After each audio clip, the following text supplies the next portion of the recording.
നിയമസഭാ ഉപതെരഞ്ഞെടുപ്പിൽ പാലക്കാടും ചേലക്കരയിലും CPM BJP ധാരണയെന്ന ആരോപണം ആവർത്തിച്ച് PV അൻവർ MLA. PV അൻവറിന്റെ പ്രസ്താവന പുച്ഛത്തോടെ തള്ളുന്നുവെന്ന് CPM പാലക്കാട് ജില്ലാ സെക്രട്ടറി EN സുരേഷ് ബാബു തിരിച്ചടിച്ചു.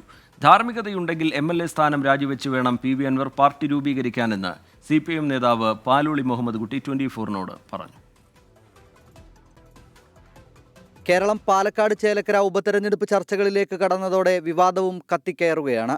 BJP CPIM കൂട്ടുകച്ചവടമെന്ന ആരോപണവും PV അൻവർ കടുപ്പിച്ചു. പാലക്കാട് UDFന് വോട്ട് കുറയുന്നില്ല. CPMന്റെ വോട്ട് BJPയിലേക്ക് പോയി. ഒരു കമ്മ്യൂണിസ്റ്റ് പാർട്ടിക്ക് എങ്ങനെയാണ് വോട്ട് കുറയുന്നത്? വരുന്ന ഉപതെരഞ്ഞെടുപ്പിലും ഈ ഒത്തുതീർപ്പുണ്ടാകുമെന്ന് അൻവർ. ഏകദേശം 200 ബൂത്ത് ഉണ്ടാവും അവിടെ ആവറേജ്. 200 ബൂത്തിൽ 10 വോട്ട് മറിഞ്ഞാൽ മതി. 10 വോട്ട് മറിഞ്ഞാൽ BJPക്ക് സ്ഥാനാർത്ഥിയായി. ഇപ്പൊ തന്നെ നിങ്ങൾ സ്ഥാനാർത്ഥി നിർണയം പരിശോധിച്ച് നോക്കൂ.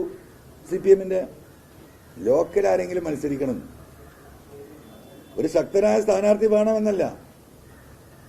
BJPയുടെ പ്രധാന നേതാവിനൊപ്പം ട്രെയിൻ യാത്ര നടത്തിയപ്പോൾ 2031 കേരളത്തിൽ ഭരണത്തിൽ വരുമെന്ന് പറഞ്ഞു. CPIM മുസ്ലിം വിരുദ്ധത പറയുന്നത് ഇതിന്റെ ഭാഗമെന്നും അൻവറിന്റെ ആരോപണം. എന്നാൽ CPM BJP ഡീലെന്ന പ്രസ്താവന തള്ളുകയാണ് CPIM പാലക്കാട് ജില്ലാ സെക്രട്ടറി EN സുരേഷ് ബാബു. അൻവറിന്റെ പൊളിറ്റിക്കൽ DNA പരിശോധിക്കണമെന്ന് സുരേഷ് ബാബു തിരിച്ചടിച്ചു. ഇത് മനസ്സിലാക്കാനുള്ള രാഷ്ട്രീയ വിവേകം ഈ അൻവർ എന്ന നിലവാരമില്ലാത്തൊരുത്തിന് മനസ്സിലാവണം. അദ്ദേഹത്തിന് പറഞ്ഞിട്ട് കാര്യമില്ല. അദ്ദേഹത്തിൻ്റെ പൊളിറ്റിക്കൽ DNA പരിശോധിച്ചാൽ മനസ്സിലാവും. DMKയിലേക്ക് പോകാൻ എന്ന രീതിയിൽ വലിയ പുകമറ അൻവർ സൃഷ്ടിക്കുന്നുവെന്ന് CPIMന്റെ മുതിർന്ന നേതാവ് പാലോളി മുഹമ്മദ് കുട്ടി 24-നോട് പറഞ്ഞു.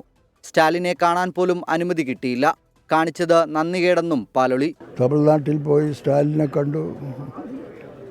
സ്റ്റാലിൻ്റെ പാർട്ടിയായിട്ട് ഒന്നിച്ച് നിൽക്കാൻ വേണ്ടിയിട്ട് തീരുമാനിച്ചു എന്നൊക്കെ പറഞ്ഞാണ് ഇന്നത്തെ പത്രം വന്നപ്പോൾ. അത് സ്റ്റാലിൻ കാണാൻ അനുമതി നൽകിയില്ല. ഇല്ല. അപ്പോൾ അത് ഒരു പുകമറ സൃഷ്ടിക്കും. എന്നിട്ടത് വലിയൊരു സംഭവമാണ് എന്നുള്ളത് മറ്റുള്ളവരെ തെറ്റിദ്ധരിപ്പിക്കും. അത് അത്രയേ ഉള്ളൂ. അൻവറിനെതിരെയുള്ള CPMന്റെ വിശദീകരണ യോഗം ഇന്ന് വൈകിട്ട് ചന്തക്കുന്നിൽ നടക്കും.